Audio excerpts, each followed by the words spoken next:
ኢትዮጵያ ከ4 ዓመታት በፊት የስርዓተ ምግብና ኒውትሪሽን ፍኖተ ካርታ አዘጋጅታ የስርዓተ ምግቧን ለማሻሻል እየሰራች ነው። ለዚህ ፍኖተ ካርታ ተግባራዊነት በርካታ ሚኒስቴር መስሪያ ቤቶች ተቀናጅተው እየሰሩ ሲሆን የስርዓተ ምግብና ኒውትሪሽን ኢንተር ሚኒስትሪያል አብይ ኮሚቴ ደግሞ ይህንን ጥረት ያስተባብራል። በዛሬው ዕለትም 15 ሚኒስቴሮችን ያቀፈው ኮሚቴው ስብሰባ አካሂዷል። የሌማት ትሩፋት፣ ገበታ ለሀገርን የመሳሰሉ በምግብ ራስን ለመቻል የሚያግዙ ፕሮጀክቶች የስርዓተ ምግብና ኒውትሪሽን ፍኖተ ካርታ ተፈጻሚነትን 80 በመቶ እያገዙ መሆኑን የግብርና ሚኒስቴር ይገልጻል። የጤና ሚኒስቴር በበኩሉ የመቀንጨር ችግርን በመቅረፍ ጤናማና ምርታማ ዜጋን ለመፍጠር ብሎም የምግብ ሉዓላዊነትን ለማረጋገጥ የሚደረገው ጥረት አበረታች መሆኑን ያብራራል። ሌማት ትሩፋትን ጨምሮ አረንጓዴ አሻራን ጨምሮ የትምህርት ቤት ምገባን ጨምሮ ከ80% በላይ ስራዎቻችን ፍኖተ ካርታውን ለማስፈጸም የሚያግዙ መሆኑን እሱን ለይተናል።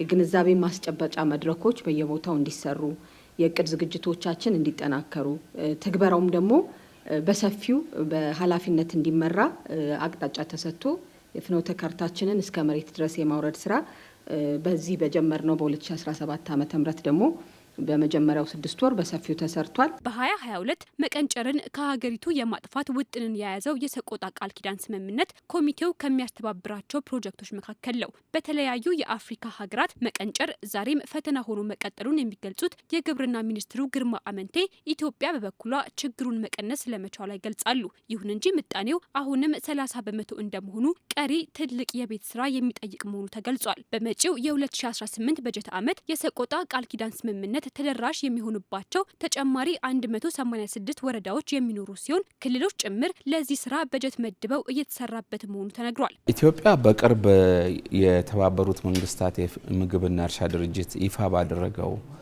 ሪፖርት መሰረት በመቀንጨርና በማልኒትሪሽን እየቀነሰ ካለባቸው አገራት ውስጥ ነው ያለችው። ምክንያቱም እየሰራን ያለነው የትምህርት ቤት ምገባ፣ የሌማት ትሩፋት ስራ፣ በአረንጓዴ አሻራ የምንሰራቸው የአትክልትና ፍራፍሬ ስራዎች በሙሉ ወደዛ አስተዋጽኦ የሚያደርጉና እየቀነሰ ያለበት ሁኔታ አለ። ግን አሁንም ወደ 30% የሚሆን ከቨሬጅ ያለበትና ይሄ ትልቅ ከመሆኑ አንጻር ይሄን ለመቀነስ አሁንም ተጨማሪ ስራዎች መሰራት አለበት ነው። የሰቆጣ ቃል ኪዳን ስምምነት ፕሮግራም አድማሱን ከማስፋት ባሻገር በፕሮግራሙ የታቀፉ ወረዳዎች ራሳቸውን ችለው የሚቆሙበትና ከፕሮግራሙ የሚወጡበት መንገድ ሊኖር ይገባል የሚል ሀሳብ ከመድረኩ ተሰንዝሯል። ለጉዳዩ ምላሽ የሰጡት የግብርና ሚኒስትሩ ግርማ አመንቴ የወረዳዎቹን ቁጥር ማብዛት ያስፈለገው ችግሩን በፍጥነት ለመቀነስ በማለም መሆኑን አብራርተዋል። እነዚህ ፕሮግራሞች ኤግዚት የሚያደርግ ካለ እንዴት ኤግዚት ስሙዝሊ አድርጎ ወደ ሌላው እንደገና ኢንተግሬትድ ሆኖ መሄድ ይችላል የሚለውን አሁን ወርክአውት ማድረግ አለብን።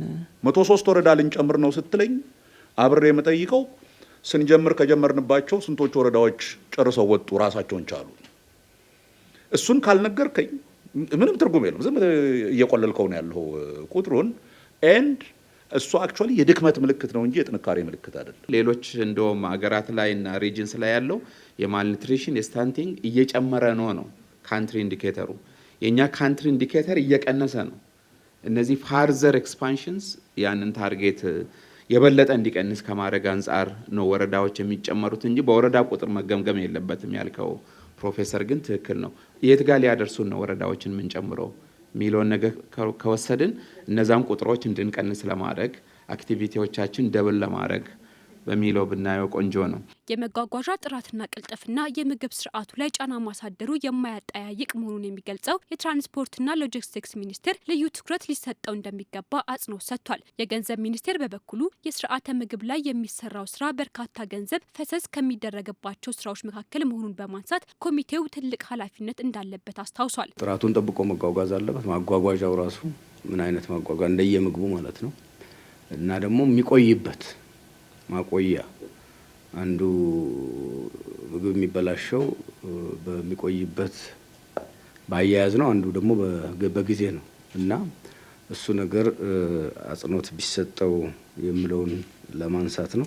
ፉድ ሲስተም ላይ የምንሰራውና ኒውትሪሽን ላይ የምንሰራው እንደዚሁም ደግሞ የሶሻል ፕሮቴክሽን አካባቢ የምንሰራቸው ስራዎች በርካታ ሪሶርስ ኢምፕሎይ የሚደረግባቸው በመሆኑ ይህን ኮኦርዲኔሽን ስትራክቸር መስራታችን ሪሶርሶቹ ዱፕሊኬሽን ኦፍ ኤፈርት እንዳይኖር ዌስት እንዳይኖር ያግዘናል። ኢትዮጵያ በመጪው ሐምሌ ሁለተኛውን የተመድ የስርዓተ ምግብ ጉባኤን የምታስተናግድ ይሆናል። ራስን በምግብ ለመቻል እያደረገቻቸው የሚገኙ ስራዎች ውጤታማነት ጉባኤውን እንድታስተናግድ ለመመረጧ ምክንያት መሆኑ ተነግሯል። ዓለም አቀፍ መድረኮችን ለማስተናገድ የሚያስችል አቅም መገንባቷም ሌላኛው ምክንያት ነው። ታዲያ በዚህ ጉባኤ ራስን በምግብ ለመቻል እያደረገቻቸው ያሉ ጥረቶችን ለዓለም የምታሳይና ልምዷን የምታካፍል ይሆናል።